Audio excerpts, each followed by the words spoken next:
a YouTube live. I should have with me joining in a moment both uh, David Feldman and Dr. Nick Norwitz. Here comes the first one. So, and I think Dave's coming in here. So there's Dave. Hey, Dave. Hello. I actually Well, realized we were doing mobile. I was all set up on my desktop at that time. How yeah. are Well, you? I'm sorry. I didn't. I tend to do stuff on my. I tend not to like to do the stuff on the desktop. I like being able to move around a little bit. But Nick should be coming in a minute. So we have, for those people that are just now tuning in, I have both David Feldman and Nick Norwitz, who are principals to the lean mass hyperresponder study that was presented by Dr. Matt Budoff at the World. What was the name of the conference he was at, Dave? I can't remember. World Insulin Resistance something. It's I keep messing up the name because it's six words that Oh, are okay. smushed together. So my apologies. It starts with a W. I know that Yeah, part, but World I can never something, quite. right? Yeah. Yeah. So let me just tell Nick because Nick, yes.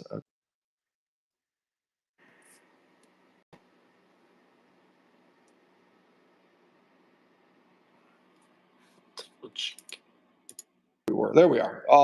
Anyway, Danny just jumped in from our other meeting. So, yeah. So, I mean, who was the audience? I mean, it was physicians basically. Was it a physicians group Oh yeah. basically? Yeah, that's what I thought. Yeah. It I was heard some good definitely. questions. Yeah. In fact, I had seen a lot of the conference beforehand. It joined a bunch of other sessions, and kind of like when I attended National Lipid Association conferences, they're a lot more interested on the pharmacological and some of the more experimental side. And I don't mean that as a slight in any way, just that that's sort of their domain of interest a bit more. It definitely feels like nutrition isn't as strongly focused on. I'll put it that way.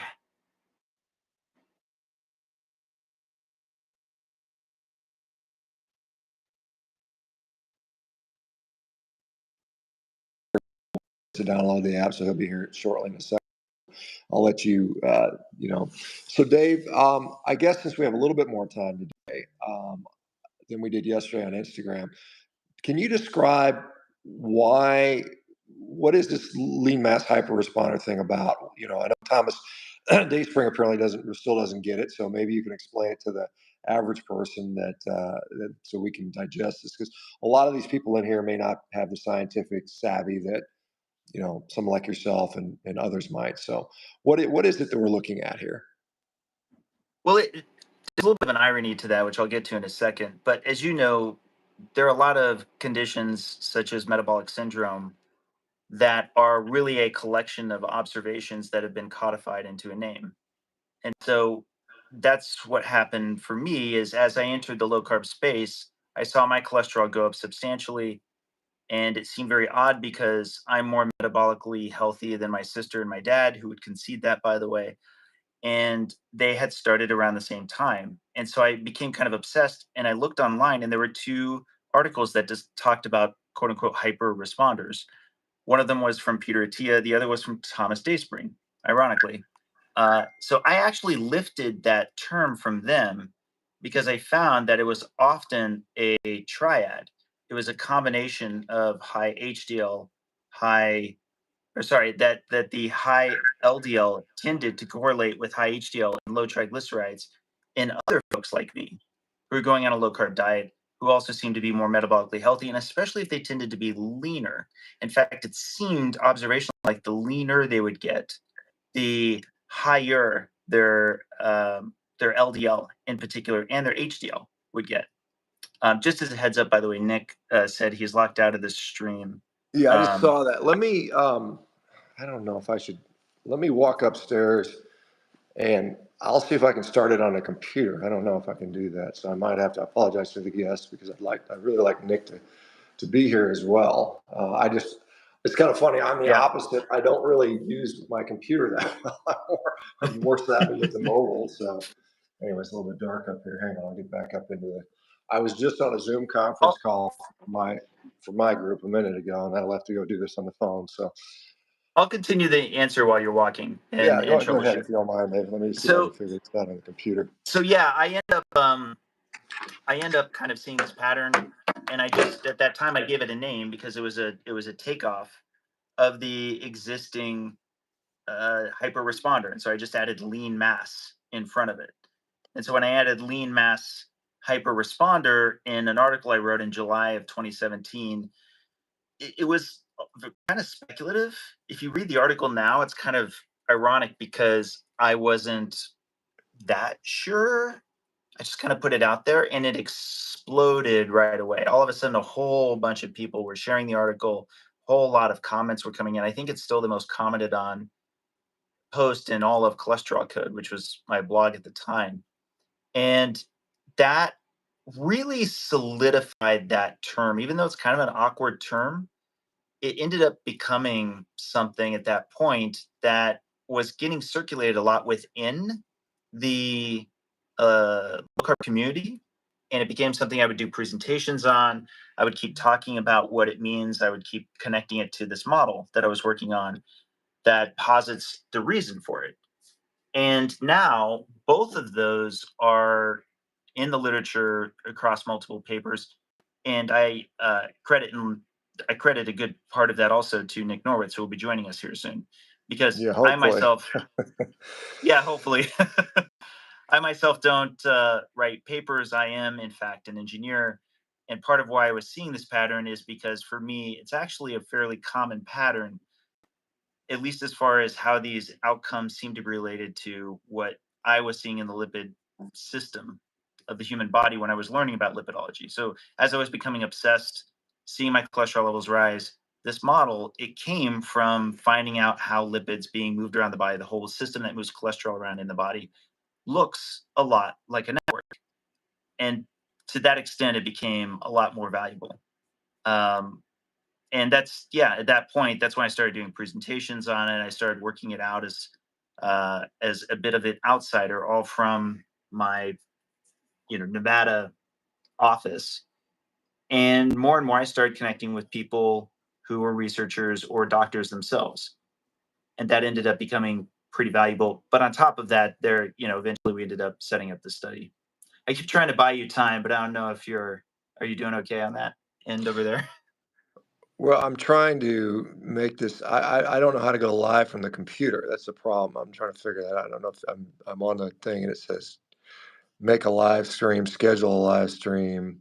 Doesn't show me how to invite people. I think one other thing we could do is perhaps we can actually just I could sign him into Zoom over here real quick. And we could just have him on. Yeah, Yeah, hold try on a that. sec. Yeah, I apologize, guys. I don't usually do YouTube live streams with other guests. I've never done it before, so Right, it is right. my bad. I got one of Um, you guys in here, so that's good. I'm gonna go back to a more yeah, normal so form. I'm just gonna go ahead and See if you can get Nick in on Zoom, perhaps, and you can split copy the invite the link. screen. Yeah, we'll And figure I'm it out. pasting it in here. We're sending it over to him. It's Sean, you and I were kind of talking about this a little bit offline, and I'm just going to make sure also my volume's up. I want to look. You've seen me doing these presentations. When I wasn't able to get a lot of infrastructure help, not just from Nick, but from just a lot of different people like David Ludwig, who's helped out, Adrian Sotomoda, who's helped out, all of these different big guns that have now come in and have really turbocharged it. And I part of the reason why, even in this moment, that certainly I feel like I've got a lot of elbow grease into for all the time that's been put in. I, at the same time, want to just as quickly cash into it for others. Okay, hold on one second. I just want to be sure I connected to audio. Oh, can you turn off, Nick? Can you turn off your volume on that end of Shawn Baker? Okay, is it off?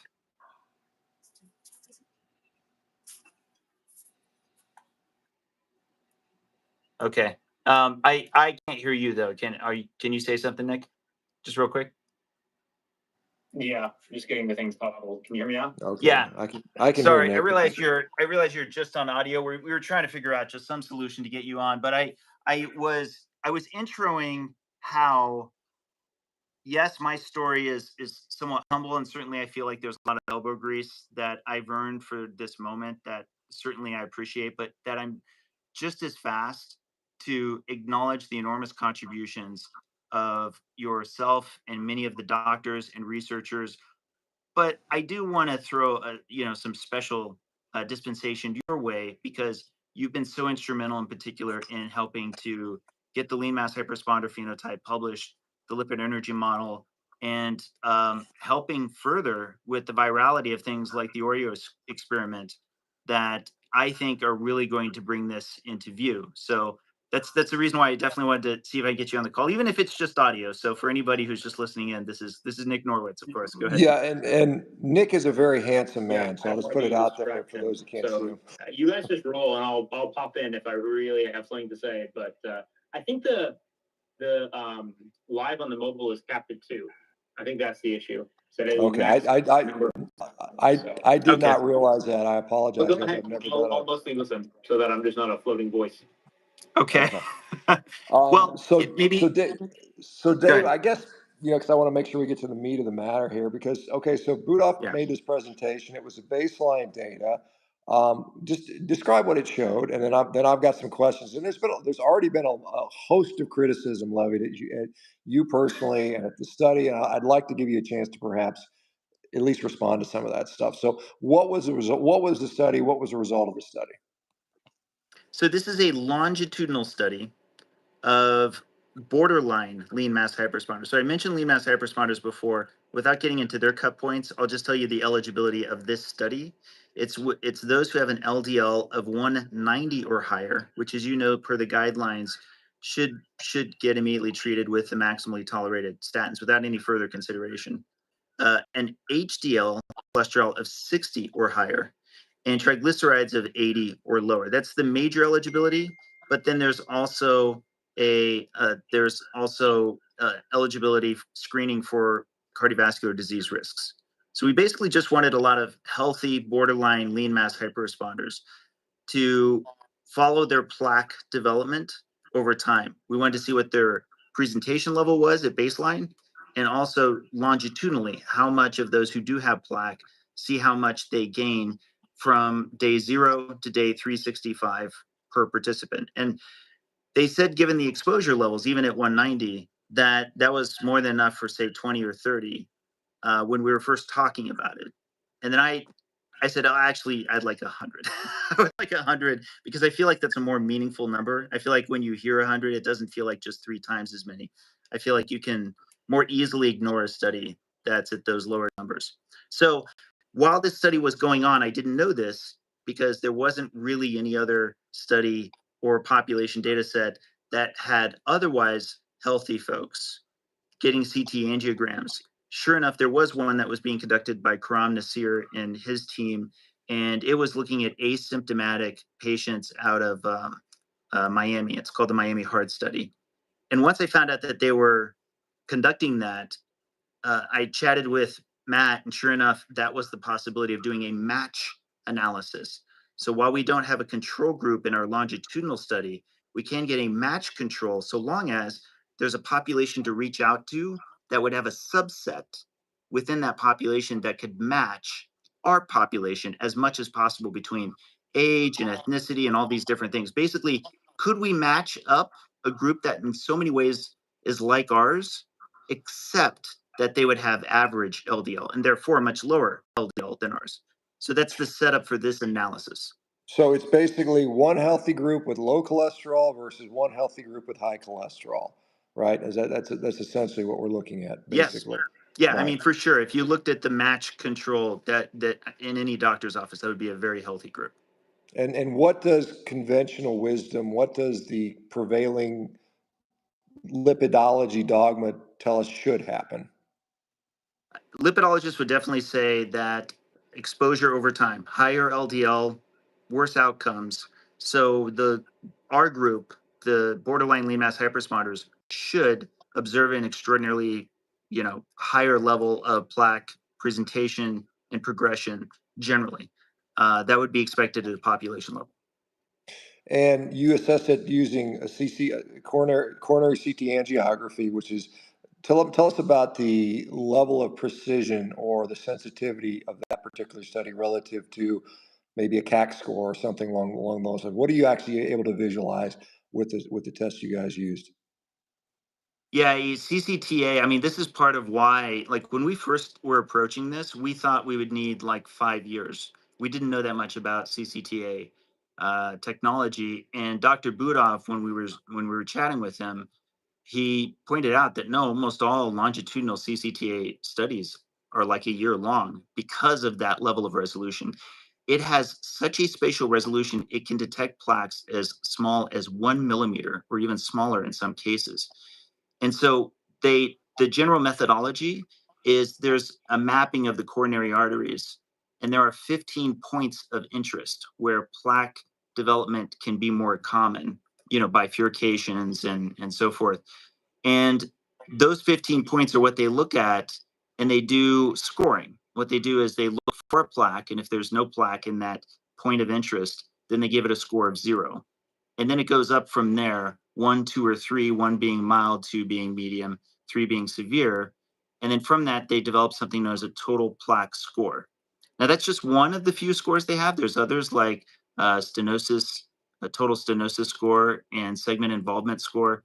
But total plaque score was what I was definitely the most interested in because it's just kind of a very crude and understandable version of plaque volume that we can all kind of get right away. Like if you just were quantifying the amount of plaque you could find in the coronary arteries. And so I mean, from the moment I heard we could do this match, I was like, I wonder how our total plaque scores would compare to a match control. And just for reference, the score goes from 0 being no detectable plaque all the way up to 45 being the maximum score. You said it was 15 segments, 0 for none, 1 for minimal, 2 for moderate, 3 for severe, I assume. Um, Right.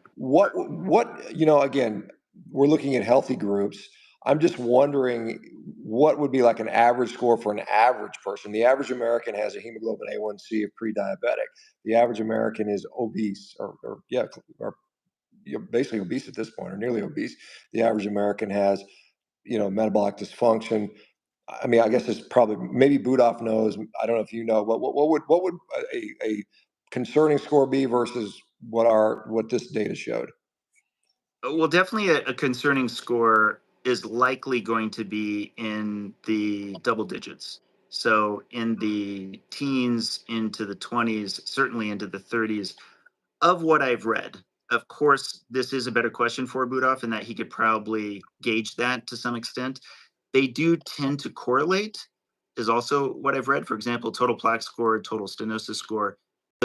As all of them get severe, they tend to correlate, relatively speaking. But there's just no getting around it. It's hard to say population averages because we don't do like random surveillance testing in the general population overall. Usually these are conducted in studies of more sick populations that already have need for treatment. Right. I mean, there's no real reason for the average healthy person to to undergo CCTA. I mean, there's just no real indication. No insurance company is likely going to pay for it. So you don't really have much data in healthy people. And this is why this is kind of an interesting, unique perspective in my view. So, okay, what drum roll, please. What did the data show, Dave? What did you, what's the difference between the two groups? Well, sure enough, they ran the analysis. They were able to get a near one-to-one match. I mean, the major differences uh, beyond LDL was BMI, which kind of plays back into the model. I think the average on our side was a 22.5 BMI, and I think on the other it was 25.8. But again, with very healthy biomarkers, both sides had high HDL, low triglycerides, for example, and were very comparable in blood pressure and a whole bunch of these other things. And importantly, Shawn, the average age was around 55. So I wanted to say that because generally speaking, by middle age, you usually have observable levels of plaque. So this is the result. First of all, both groups showed relatively low population level of total plaque. Uh, both groups actually had nearly half with no plaque at all, literally a score of 0. But in fact, there was statistically no significant difference between both groups. And actually, area under the curve for the borderline lean mass hyperresponder group was less than the other group. And I say that with a caveat that I'm not making the claim that they're necessarily better. Again, there's not a statistical significance, but that is relevant in that I think even per the present lipid hypothesis at a modest level, there would be the expectation that it'd be the other way around, that probably the borderline lean mass hyperresponders would at least be trending toward having more plaque compared to the matched control. So basically, both groups had very, very low plaque burden. I think that's what you're saying, which would be unexpected in the high cholesterol LDL cholesterol group, based on current lipidology theory, I suppose. Or And some people, I yeah. realize, sorry, I realized one important detail. I didn't actually mention the total time as well. So the baseline average, the average time all of our participants were on the diet and typically at those levels, presumably, was 4.7 years.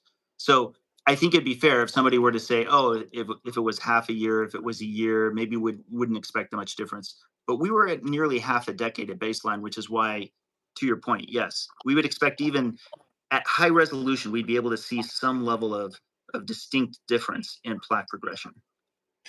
Yeah, and so clearly there is a sort of a spectrum of how high the LDL cholesterol is within the cohort that you guys looked at. You said 190 was the cutoff. I know you had someone that was close to 600 in this group, and you saw. Was there a difference between somebody that barely made it at 190, 200 versus somebody at 600, and how much plaque they had? Because I think this is an important point as well. Yeah, that was an important part of the analysis. Is both groups, there was not an association between their LDL levels and the plaque progression.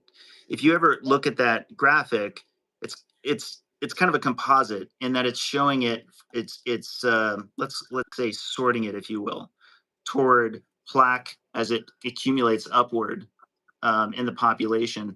But you look at it against the LDL, and you can see it's just going up and down. And if anything, it almost looks as if it's trending downward overall. But it's basically just statistical noise, in that there just is no correlation, and I mean really no correlation between LDL and the presented level of plaque with this analysis. Yeah, so basically, it didn't matter what the LDL cholesterol, it really had no bearing on how much plaque was developing in these healthy groups. Now, this data sort of is been already sort of looked at in the Western Danish Heart Registry study, where they looked at zero CEC scores and LDL, and found a similar sort of outcome, that there was no sort of bearing on what cardiac events in that particular study. They looked at MACE outcomes, which, major adverse cardiac events, which is, some people would say, is a better outcome, because imaging is one thing, but whether somebody has an event or not. So this sort of information is kind of already in there, but never to this resolution that you guys have used, I think. So I've seen a number of criticisms, Dave, on this study already, as you, I'm sure, are aware of. One of the criticisms was, this study's unethical to do. We should never even be doing this study, because the data is absolutely, the science is unquestionable that high LDL over time equals more disease, and it's unethical to study these people. What was the consideration you gave towards that, getting it through the IRB, and what is your sort of counter to that particular sort of statement? Yeah, I'm actually surprised that the statement is made at all, because it's what's called a natural history study, which is if you already have a population that is determined to do what it is that they're determined to do, and you yourself are not intervening, you're not requiring them to stay on a path that might be against medical treatment, then why not go ahead and gather further data? Why not go ahead and say, hey, if you're going to do this anyway, why don't we go ahead and have you in for scans so that we can capture this and report it? But there's another thing that I think keeps getting missed, which is a bit, I think, ironic, is if you feel really confident that the lipid hypothesis would show in a population, if they just were looking instead of having selection bias and how they share only the good data, then that actually is more of a reason to do this for efficacious reasons. Because then guess what? You would have a whole bunch of these folks un- unknowingly, but then finding out that they did have plaque, and then that data could be turned around to the rest of the non-adherent population. And on top of that, you might actually catch disease in people who otherwise wouldn't have found out were it not for a study that attracted them to feeling like they were going to prove the hypothesis wrong. So I feel like there's way more possible wins than there are losses if you feel that confident in what the data would show. One of the another concern I saw was that, obviously there is a patient safety concern. You've got these people, we're going to let them stay with high cholesterol. We're not going to intervene. We're not going to insist they get on lipid lowering therapy or change their diet. I'm sure all the patients had that option at some point, or all the participants had that option as part of the informed consent. I'm sure. Correct me if I'm wrong, but the other thing was then, well, then why did you guys uh, exclude people with advanced disease? I mean, there was a period where you said, "Hey, I don't want people with really high coronary artery calcium scores or evidence of cardiovascular disease. Why not include those people in the study? Was it a safety concern, or were you guys trying to pad the stats so you only had people that are less likely to develop plaque? I mean, it's kind of like it's like a two-edged sword. One people saying it's unethical to study these people, and then the other people are saying, well, why did you exclude the people that were at high risk? How do you sort of see that sort of criticism? Yeah, I mean that's obviously something that was meaningful to any IRB approval, especially for a study that was really breaking ground on this. It, you literally said it in the last question, which is if the expectation is that strong that high LDL will advance disease, and they already have atherosclerotic cardiovascular disease, that's clearly a concern. But that also is relevant for doing the matching data. So on the match, we, likewise did not want to have prior diagnoses. We wanted to have low risk factors. We wanted to match as much as possible. And so it's understandable it was an asymptomatic population that we're matching with. So it's fair to say, and I think many people would agree, I'm sure Nick would agree as well, that we would love in our planning to have more relaxed standards for upcoming eligibility, but we needed to at least have some data that might back up that this may not be as high a risk before even broaching even moderate concerns of existing levels of cardiovascular disease. So, Dave, I just there's a whole bunch of questions and comments in here, but one of the things people are asking: did you guys look at ApoB levels? Did you look at inflammatory markers? I know some of that may have been gathered, but not part of this presentation. What are some of the other things you guys looked at? If you're willing to share that. Yeah, well, and I've been very open about this. I want to get the whole menu. I want all of the lipidomics that I can get a hold of.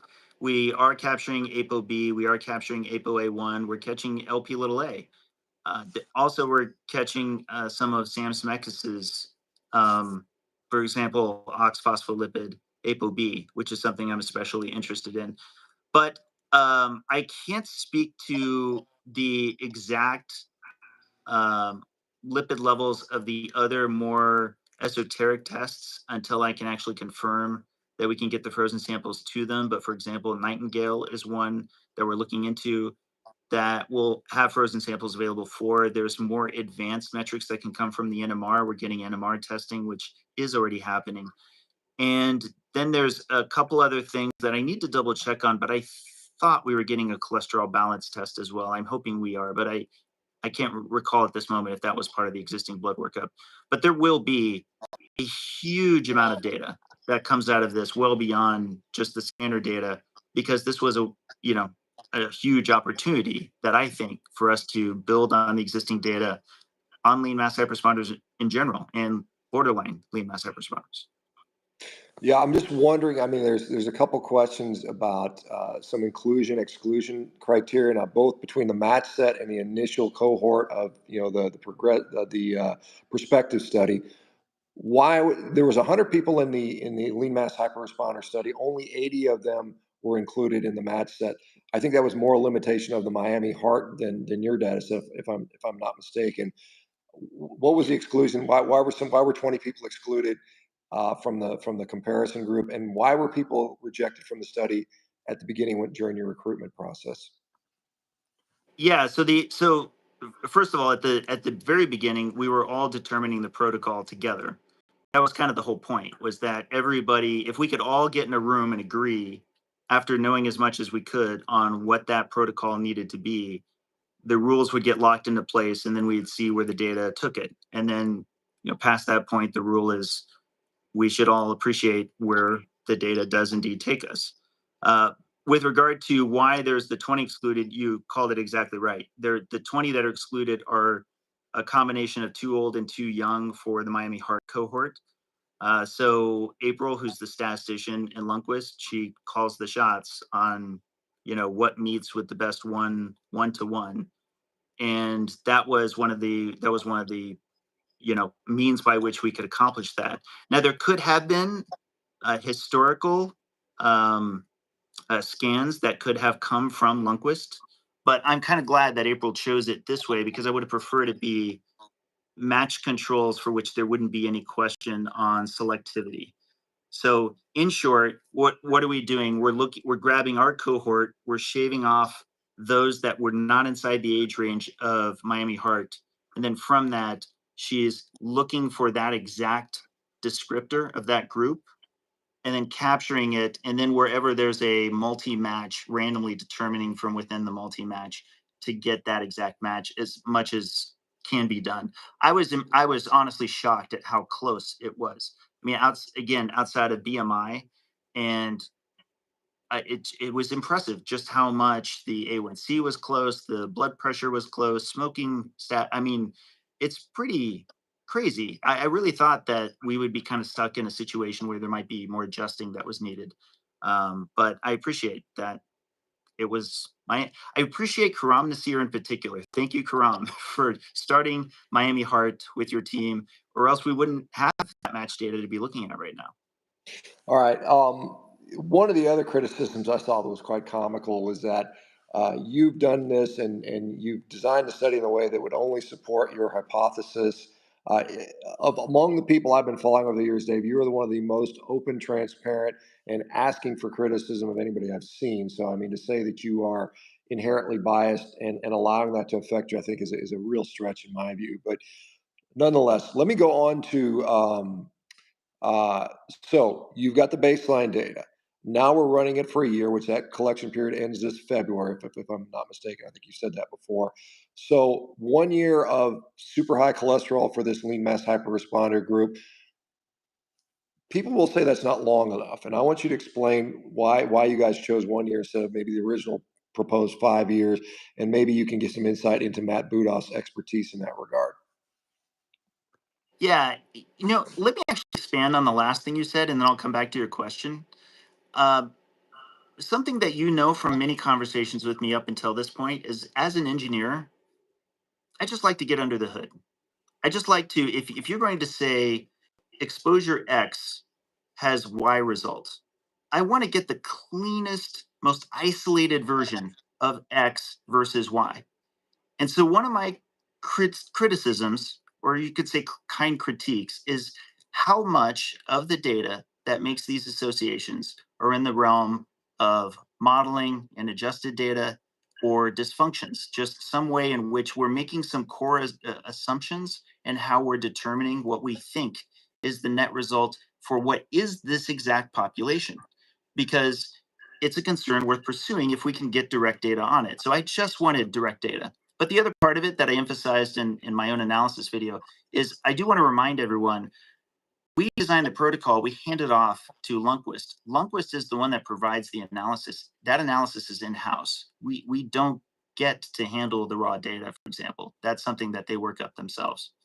Now, to the question you had on how long, the 1 year's time, if you look at every CCTA study that's been done to this point, you can absolutely see changes in plaque development because of the enormous resolution of these scanners.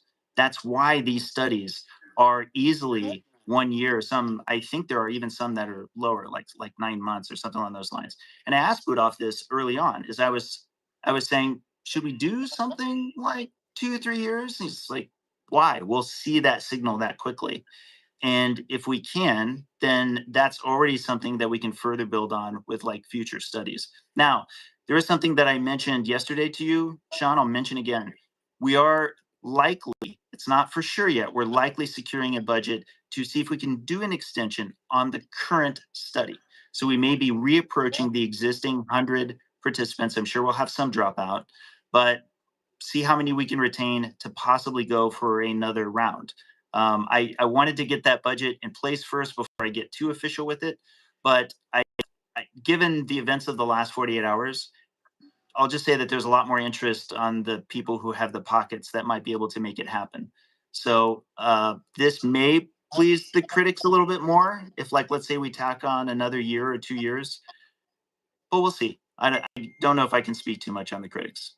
Yeah. And also, Nick wanted to chime in real quick if you don't mind. Go ahead. Yeah, Nick. go ahead, Nick. Of course, go ahead, Nick. Yeah.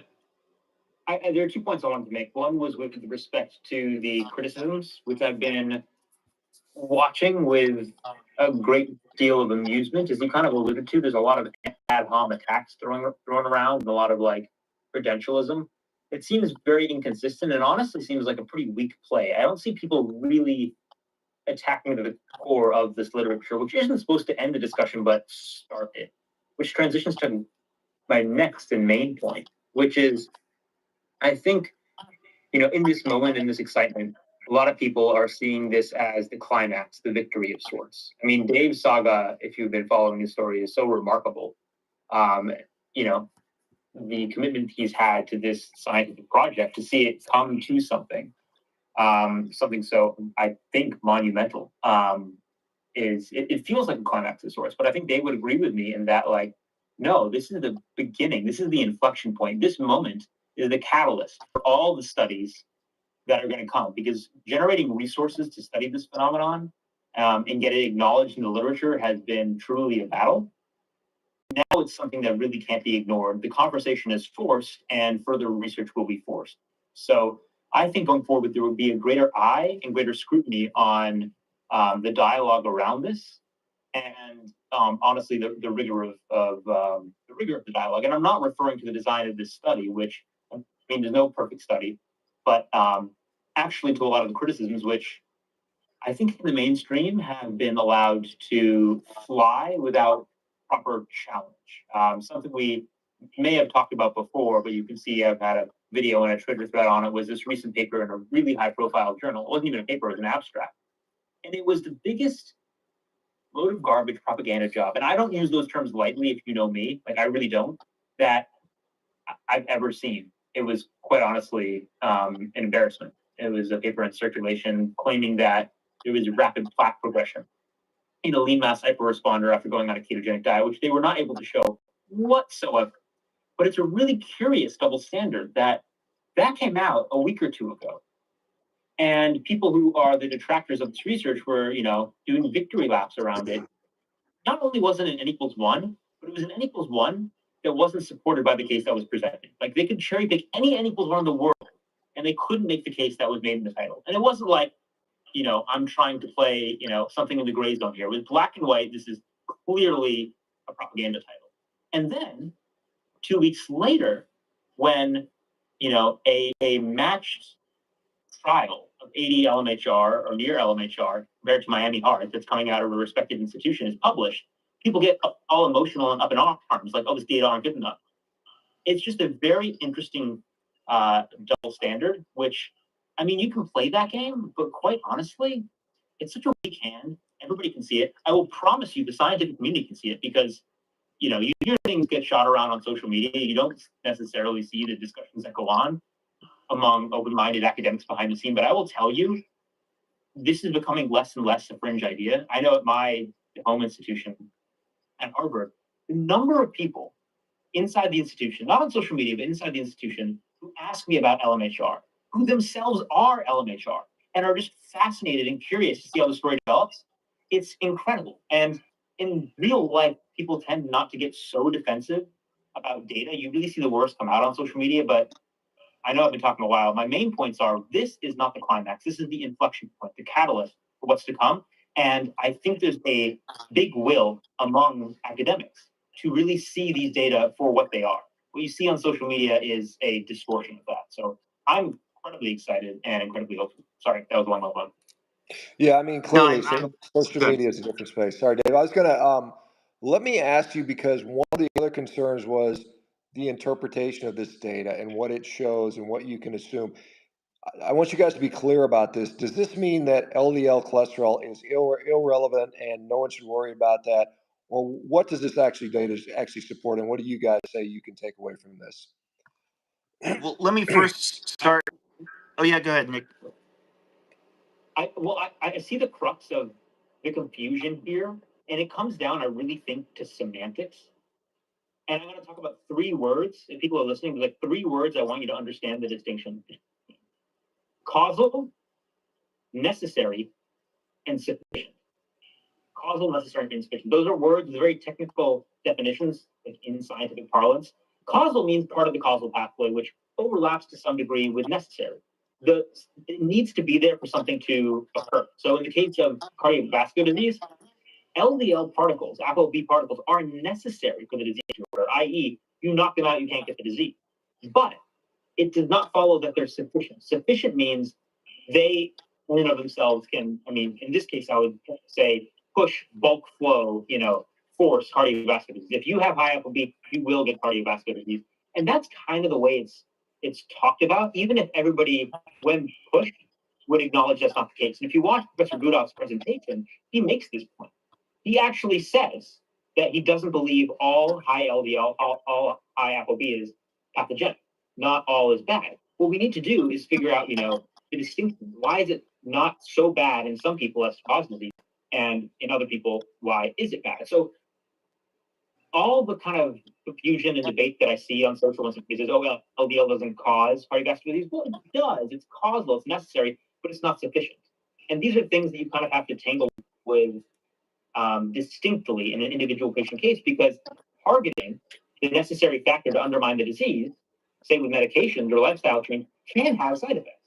So it's not, an isolated thing that you can really just toggle, all things being equal. You hear that term, all things being equal.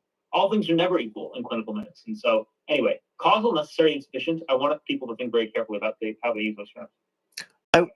Yeah, in fact, can I use my analogy that I like to use is car accidents and car tires.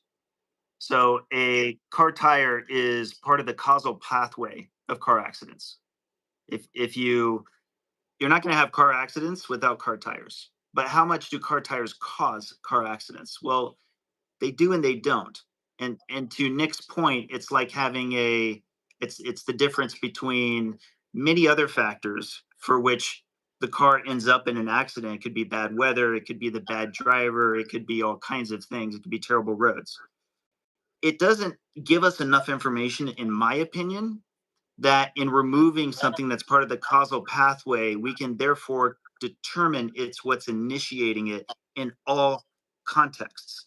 So what this data is helping us do is it's helping us to crack open the book on the all context question. Does high LDL mean high atherosclerosis in all populations, regardless of the context?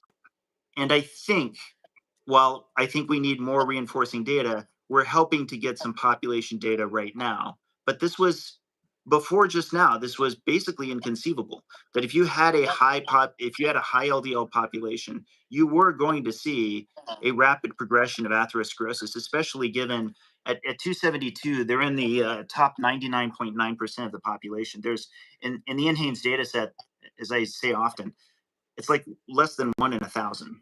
I think there's as many people in the entire data set of 90,000 in NHANES as there are in our study, like right now.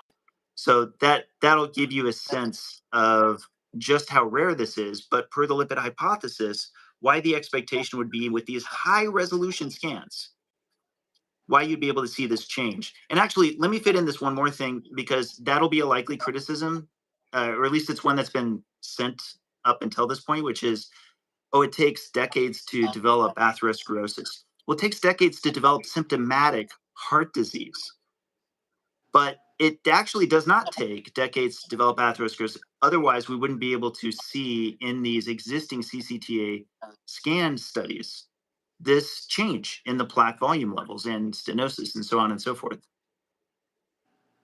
Yeah, I mean, and in fact, I've seen a recent review paper suggesting, or not a review paper, but a paper suggesting that because atherosclerotic disease starts at such a young age, that we should start actually little kids on lipid lowering therapy, because it does occur very early on, and you can actually pick that up on things like a CCTA. So it does not indeed take 40 or 50 years to develop. It can develop in a matter of, as Matt Budoff says, in under a year. And so you guys are picking that up. Um, the final data collection on the 1 year point will be in February. When might that data be available to the public?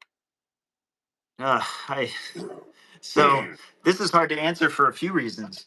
One, of course, this is my first rodeo, as it were. This level of analysis, I'm sure Budoff's team is going to put a lot of work into, to be sure all the T's are crossed and the I's are dotted.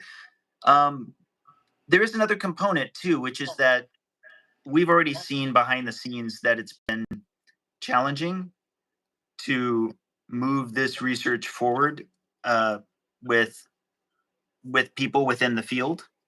And I don't want to cast any shade, but do I anticipate that the wind won't necessarily be at our back? I think that's a fair expectation. So the process of the publication, we're leaving that in the capable hands of Budoff to help marshal it through.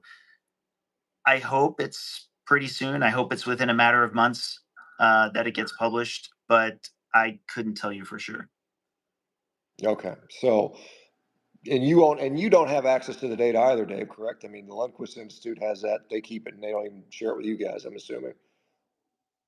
Correct. It's basically one of those things where we're waiting, and then we get these snapshots.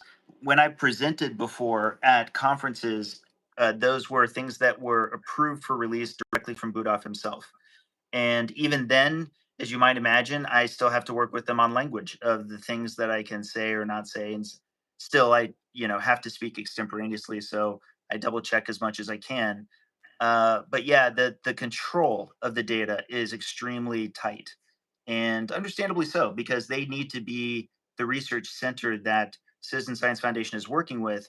But especially if we're the promotion arm, if we're the ones funding it, and so forth, that's why they exist the way they do. They're supposed to be a walled garden. Yeah, it's interesting that I guess I'm just reading one of the comments. One of our guests here saying he's in Canada and he's having a very hard time accessing the stream due to Canadian censorship on what's allowed to be talked about on social media, which is very, very bizarre that we're just talking about a scientific paper that's come out. It's painful to see that. Nick had mentioned this is an inflection point, the beginning of much more to come. I know you guys have some other sort of research in the pipeline. I know there's something about saturated fat. I don't know if you're specifically involved in that study, but either you or Nick share some of the things that are going to be looked at if you're willing to do that. Yeah, I'm going to turn it over to Nick on this one. Let me see. Actually, I'm going to try to do this. There he is. Get Look this. at that. You're on. There's that handsome man. There you go, Nick. Is my mom visually? Yeah, you're on visually. This is now here? Yeah. Oh, I'm Can you sorry. hear him all right? Yeah. So yeah, there is definitely certain things that we can't talk about, but I can talk about. I think it's probably fair to say the levels of evidence that we're looking at with further prospective interventional trials. Actually, one thing is already, maybe I shouldn't say this, but I will. One thing, the abstract's already been published. We've just been being mum on it because we knew this study would kind of round it out. But we have another paper as soon as the wave goes down on that. We're going to be screaming about that next study. A really brilliant analysis that I can't get into the details of, but that was spearheaded by Dr. Adrian Soto Mota. He's a good friend of mine, one of the smartest people I know. And I do think it will be the nail in the coffin of it's the saturated fat or low carb diet that raises LDL. These data are just so powerful. There's a story behind it, but I don't think I'm overselling this, and Dave can confirm. Like, it's really some brilliant work. And He's not. Level of evidence. I think there isn't a higher level if the people like flip those little pyramids. So this will be a showstopper. Of course, there's the Oreo experiment, which there's been a development on as of today that I can't talk about. We'll get it out, and Dave's going to give us it. So anyway, that might be coming out sooner rather than later. And then just a lot of excitement from others, potential future colleagues who may be spearheading their own research in terms of their hypotheses, testing with respect to the lipid energy model. We want to do the so-called gym hypothesis, the idea that, how many people can be converted into lean mass hyperresponders? How generalizable is this phenomenon? Because we definitely think it's mechanistic. I think the lipid energy model explains that, but that doesn't mean there might not need to be some degree of permissive genetics. So to test, how generalizable this phenomenon is will be something. So we're looking at the mechanism. We're looking at, risk, other variables that involve saturated fat, goofy things like Oreos versus statins, which, has some flair, something I can do on the side. But yeah, 2020, I keep on saying to Dave, 2024, we've been saying this since early 2023. 2024 was going to be the year of the LMHR. And I really think more than ever that's the case. It's going to be really exciting next year. And this is truly just like the conversation starter we've been waiting for. Yeah, I mean, it's one of those things where people will say, because I obviously had a lot of experience interacting with people that have done low carb ketogenics and certainly carnivore diets, and some of them develop this LMHR phenotype and some do not. Some of them, their LDL cholesterol actually goes down significantly. And some of them happen to be lean and otherwise healthy. So I'm wondering, like I said, percentage wise, I mean, do you guys have a gut estimate of, maybe it's total speculation, but what percentage of the population could be potentially lean mass hyperresponders given the correct environmental and dietary and lifestyle settings? Is there any thought to that?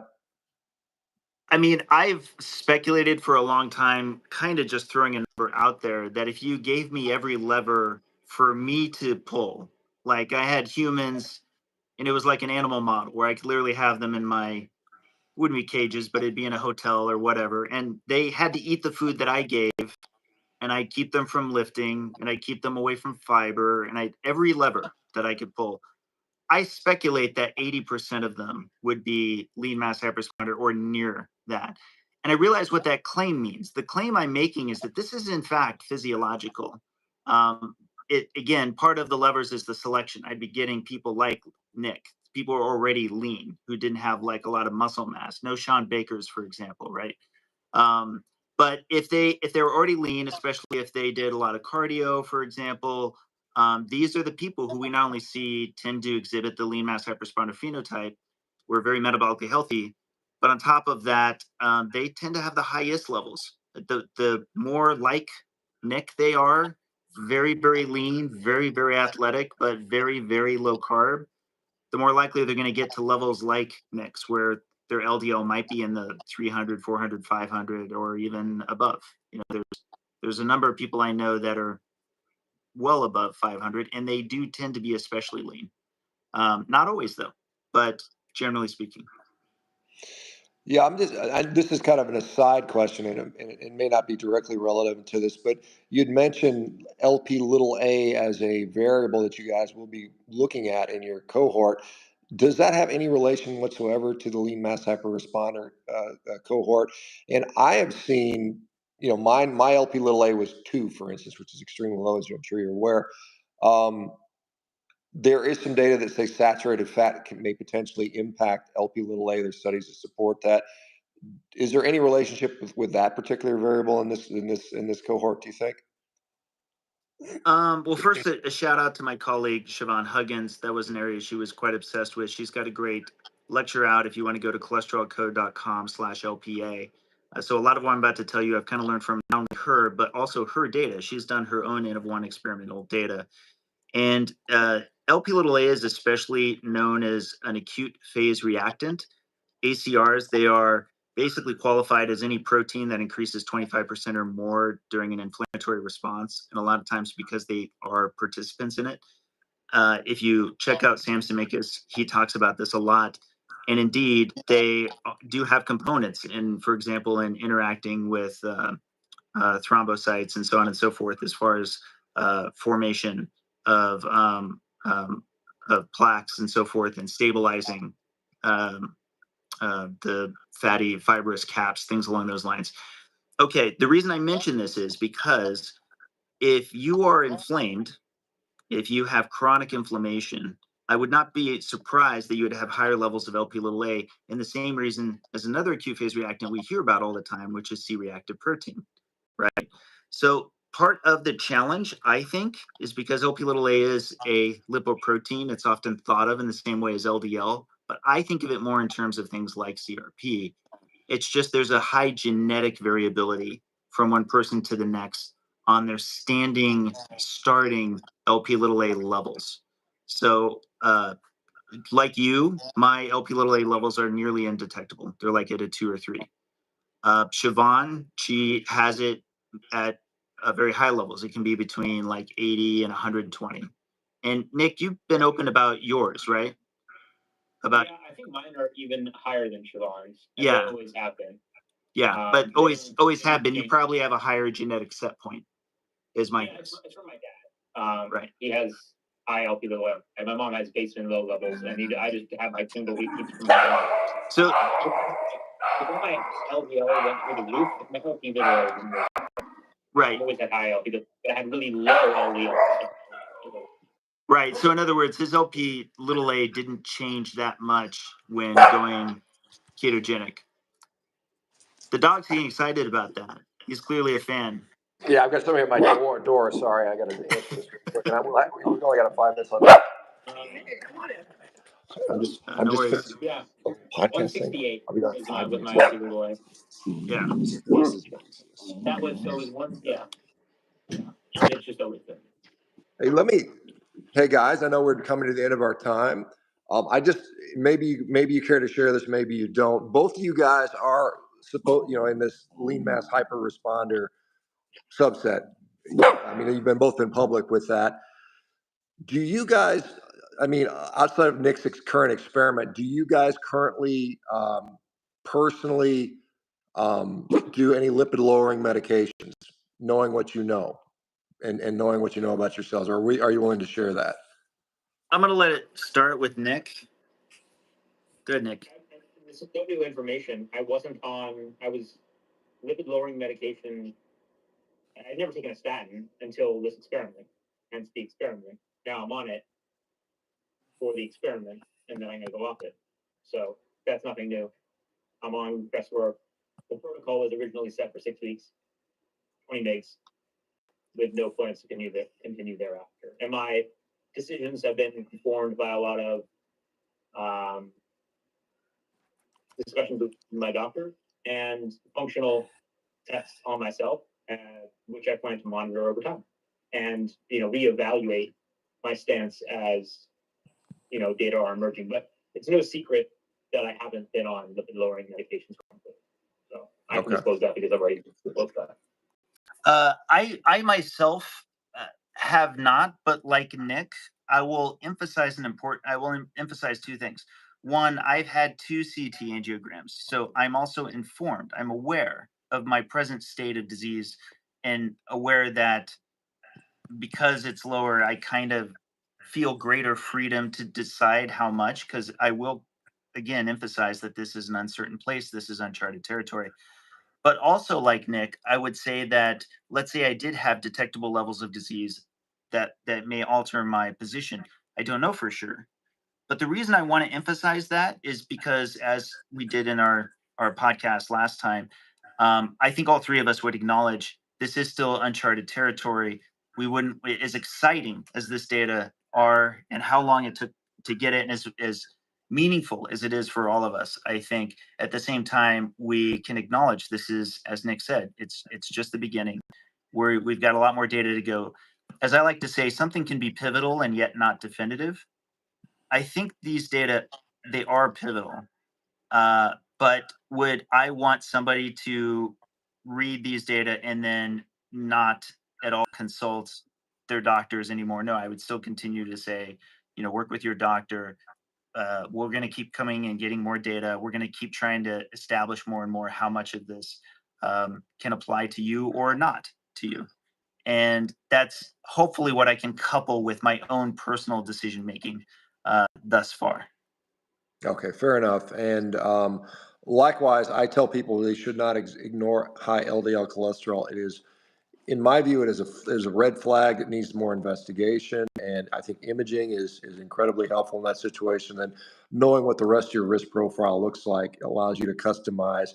And hopefully you can find physicians that sort of understand that, 'cause a lot of them don't. As you know, a lot of them is kind of a knee-jerk reflex. High cholesterol, here's your lifetime supply of, lipid lowering therapy. And it may not need to be that way for people, because there are side effects and there are potential downsides to lipid lowering therapy, even though that's kind of underplayed in many cases, although it can be beneficial for certain subgroups. Hey guys, I just want to say thank you for doing what you're doing. I know, Dave, this has been a long, long, long struggle, and you still got time to go. It's not over, and we all appreciate what you're doing. And Nick, especially, your energy's been wonderful, and I'm excited. So hopefully, a lot more conversations, and we can, like I said, science should be about seeking the truth and explaining the observations around us. And I think, unfortunately, it's almost become sort of, narrative confirming in many ways. And I know you are actually trying to test your hypothesis rather than prove your hypothesis, which is a very subtle but very important difference. And hats off for doing that. Anyway, guys, thanks so much. Thanks so much. Thanks so much. All right, guys, take care. See you later.